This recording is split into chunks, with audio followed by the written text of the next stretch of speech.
நீலகிரி மாவட்ட கால்பந்து சங்கம் நடத்தும் 2024-25 ஆண்டிற்கான Kovai tech first division championship கால்பந்து போட்டி இன்று HADP திறந்தவெளி மைதானத்தில் நடைபெற்றது.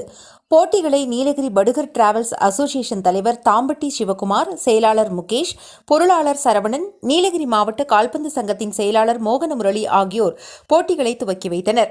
இந்த போட்டிகள் இன்று துவங்கி வருகின்ற ஏப்ரல் 20 வரை நடைபெறுகிறது. இந்த போட்டியில் 10 அணிகள் கலந்து கொண்டு விளையாட உள்ளன. போட்டியில் முதலிடத்தை பிடிக்கும் அணி தமிழ்நாடு கால்பந்து சங்கம் நடத்தும் சாம்பியன்ஷிப் போட்டிக்கு தகுதி பெற உள்ளது. இப்போட்டிகள் ஒவ்வொரு வார இறுதி சனி மற்றும் ஞாயிற்றுக்கிழமைகளில் கோத்தகிரி காந்தி மைதானம் மற்றும் ஊட்டி HADP மைதானத்தில் நடைபெற உள்ளது குறிப்பிடத்தக்கது. The Big Shop, a shop where your shopping never ends.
ராகம் டிவி யூடியூப் பக்கத்தை சப்ஸ்கிரைப் செய்யுங்கள்.